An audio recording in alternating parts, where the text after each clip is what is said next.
Good morning, class. Once again we are here with our chapter tissues, and the topic which we were doing in the last class was plant tissues. In the first topic we discussed about plant tissues and we discussed about meristematic tissues.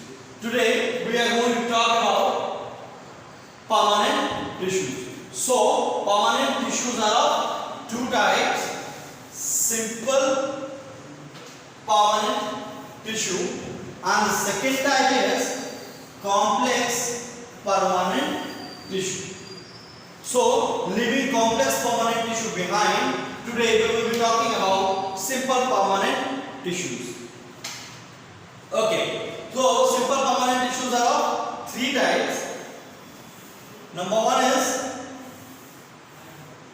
parenchyma. Number two is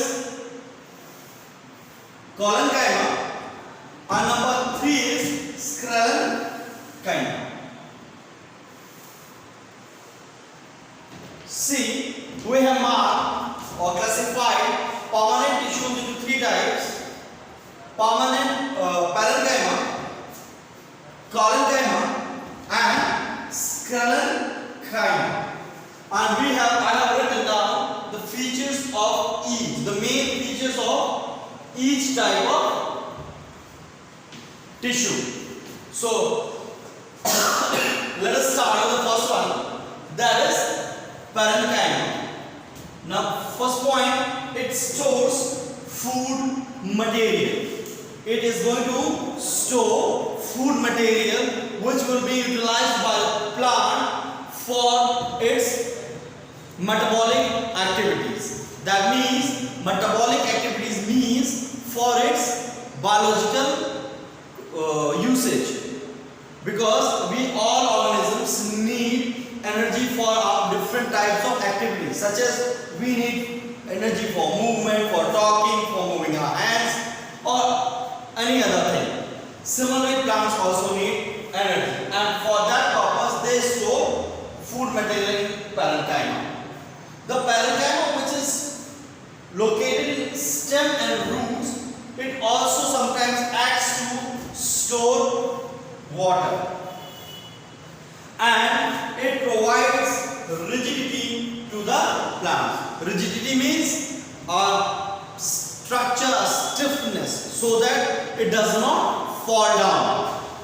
Moving to collenchyma, see, collenchyma is also providing rigidity up to some extent. Though providing rigidity is a main function for parenchyma, but collenchyma will also provide rigidity.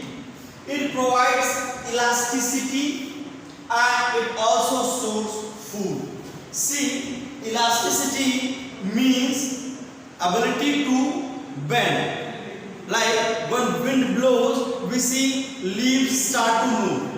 But if they will be stiff, if they are going to be very hard, they will resist the wind, they will break down.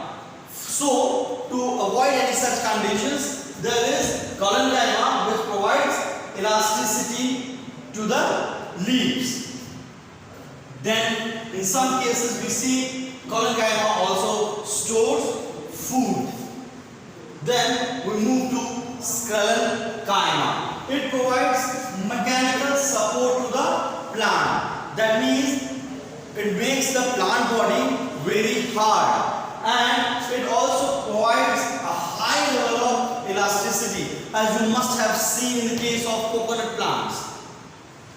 This elasticity is for leaves, buds, flowers, etc. And this elasticity is for the stem. As in case of coconut plants, you must have seen when there is wind, the plant bends, the stem of the plant bends to a larger extent, though it does not break down. This bending down of the plant stem due to wind provides its protection against the environmental forces. There will be many such forces such as wind, rain, etc., storms, which can break down the plant into pieces or can cause death of the plant. And in such cases, sclerenchyma is the one which is going to protect the plant. Okay, so once again we'll revise. Parenchyma is going to store food material. In case of stem and roots, it will also store water. It provides rigidity, though rigidity is an important characteristic of parenchyma. Provides elasticity, stores food, provides mechanical support, and provides protection from environmental forces such as strong winds, storms, or we can say from rain, etc. Okay, that's all for today. You have to do what you have to do is write down these points in your copies. You read the book and make notes. And we'll meet in the next class with the third part of it, and we'll discuss about complex permanent tissues. Till then, thank you.